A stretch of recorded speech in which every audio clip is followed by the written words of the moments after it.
अपन ने रविंद्रनाथ टैगोर किया, फिर अपन ने नेक्स्ट किया था सरोजिनी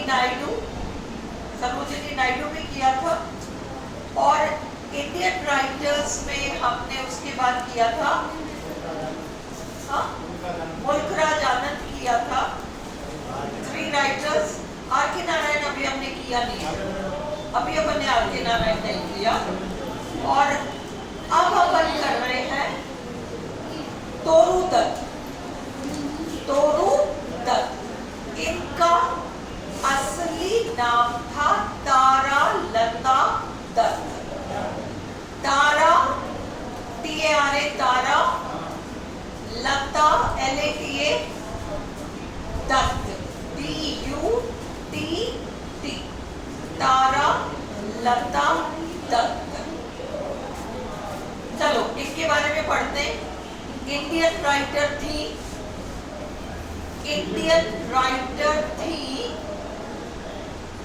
और बंगाली परिवार से थी, कैलकाटा को बिलोंग करती थी। जब ये बहुत छोटी थी तभी इनके पिताजी गोविंद चंद्र दत्त, उन्होंने ईसाई धर्म को अपना लिया। ईसाई धर्म को अपनाने का परिणाम ये रहा कि तोरू दत्त की माँ खुश नहीं थी। तोरू दत्त की माँ अच्छी खासी कट्टर हिंदू थी और उनको अच्छा नहीं लगा कि उनके पति ने ईसाई धर्म को अपना लिया। पर समय के साथ तोरू दत्त की माँ ने एडजस्टमेंट एक तरीके से कर लिया। अब क्या हुआ,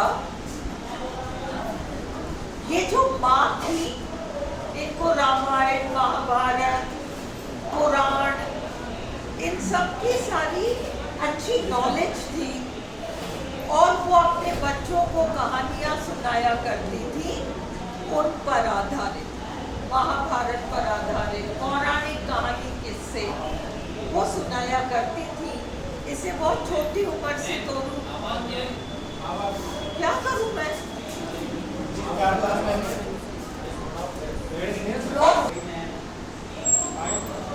और इसलिए बहुत नहीं, फिर गायब हो गई, गायब हो रही है, आ रही है, जा रही है, ऐसे कर रही है।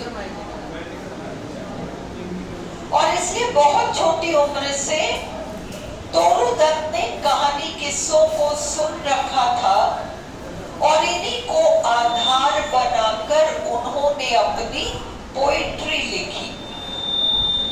21 साल की उम्र में तोरू दत्त की डेथ हो गई और इतनी छोटी उम्र में उन्होंने अच्छा खासा नाम कमा लिया। इनके बड़े भाई और बड़ी बहन वो टीबी के कारण मर गए और तोरू दत्त भी बाद में टीबी के कारण मर गई। पर मरने से पहले बहुत अच्छा नाम कमा लिया और हम उनके लिटरेचर के बारे में पढ़ेंगे अभी। केवल क्विकली एक रीडिंग लगाओ, फिर हम दोनों क्विज देख लेते हैं। तोरू दत्त, और याद रखना जितने इंडियन राइटर्स हैं उनकी क्रोनोलॉजी याद होनी चाहिए आपको। क्रोनोलॉजी का मतलब, अब जैसे तोरू दत्त है 1856 में इनका जन्म है, 1856 में इनका जन्म है, तो आपको सरोजिनी नायडू का पता होना चाहिए, मुल्कराज आनंद का पता होना चाहिए, रविंद्रनाथ टैगोर का पता होना चाहिए। इन चारों में वो क्या करेंगे, आपको नाम दे देंगे, रविंद्रनाथ टैगोर, सरोजिनी नायडू, तोरू दत्त, मुल्कराज आनंद, या फिर मुल्कराज आनंद, सरोजिनी नायडू, रविंद्रनाथ टैगोर, तोरू दत्त, या फिर रविंद्रनाथ टैगोर, सरोजिनी नायडू, मुल्कराज आनंद, तोरू दत्त। तो ये जो 4 नाम इन्होंने उलट फेर करके दिया है, ये क्रोनोलॉजी के लिए दिया है। क्रोनोलॉजी का मतलब इनका जो समय था, तो हम इनके जन्म समय को देखेंगे कि किसका समय पहले था, उसके बाद किसका था, उसके बाद किसका था, उसके बाद किसका था, है ना। मैं क्विज बनाकर आपको उसका दे दूंगी, बट आप याद करो 1856 याद कर लो, 21 साल में तो मरी गई। 1856 इनका बर्थ ईयर है। She was a Bengali poet and translator. कवित्री तो थी, आजकल पोएटेस, एक्ट्रेस ये सब नहीं कहते, पोएट, एक्टर यही कहते हैं महिलाओं के लिए भी। She was a Bengali poet and translator, अनुवाद किया करती थी फ्रॉम ब्रिटिश इंडिया, अंग्रेजों के जमाने के भारत की। Who wrote in English and French? उन्होंने अंग्रेजी भाषा में भी लिखा और फ्रांसीसी भाषा में भी लिखा। She is among the founding figures of Indo-Anglian literature. Founding figures, शुरुआत करने वाले लोगों में से थी। इंडो एंग्लियन लिटरेचर का मतलब इंडियन लिटरेचर, इंडियन राइटर्स जो कि आंग्ल भाषा में लिखते हैं। इंडियन राइटर्स, भारतीय लेखक जो कि आंग्ल भाषा में, इंग्लिश में लिखते हैं, उनको इंडो एंग्लियन कहते हैं। एंग्लो इंडियन कौन होता है?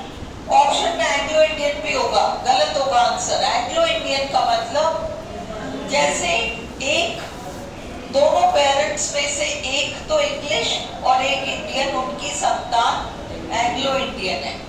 इंडो एंग्लियन का मतलब इंडियन राइटर जो कि इंग्लिश में लिखते हैं, वो मीनिंग लिख लो, आंसर इंडो एंग्लियन है ये सारे। She is known for her volumes of poetry in English. उन्होंने ढेर सारी कविताओं के संकलन लिखे इंग्लिश भाषा में। A sheaf gleaned in French fields, किताब का नाम है 1877 का। A sheaf gleaned in French fields 1877 का है। और उनकी दूसरी रचना An Ancient Ballads and Legends of Hindustan, MA final में जो इंडो एंग्लियन लिटरेचर वाला पेपर चलता है, पेपर 8, उसमें इसी किताब की पोइट्री तोरू दत्त की चलती है। मतलब कई सारे राइटर्स हैं, एक राइटर तोरू दत्त हैं, और उनकी इसी किताब की 3 पोएम्स कोर्स में चलती है, लोटस, कैजुलिना ट्री और Sita. And for a novel in French, नाम याद करना मुश्किल है, ला जर्नल द मैमसेल डी आर्वर्स, इसका उच्चारण जो भी हो, स्पेलिंग से चलो तो 1879 का है। देखो 1877 में मृत्यु हो गई। इस तरह की रचना को जो मरणोपरांत छपती है उसे पोस्ट्यूमस कहते हैं। पोस्ट्यूमस कहते हैं, पोस्ट्यूमस कहते हैं। हर पोएम्स, उनकी कविताओं में एक्सप्लोर, स्टडी किया जाता है थीम्स ऑफ लोनलीनेस, अकेलेपन वाली बात, लॉन्गिंग, मन की इच्छाएं, पेट्रियोटिज्म, देशभक्ति, एंड नॉस्टैल्जिया, पुरानी बातों को याद करना। She died at the age of 21. 21 साल की उम्र में वे मर गई। She was the youngest of 3 children. 3 बच्चों में वो सबसे छोटी थी।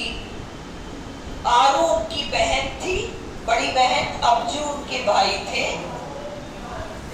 तोरू लर्न, ये बहुत इंपॉर्टेंट है, जॉन मिल्टन का पूरा पैराडाइज लॉस्ट इनको रटा हुआ था, 12 किताबें उसमें पूरा रट लिया।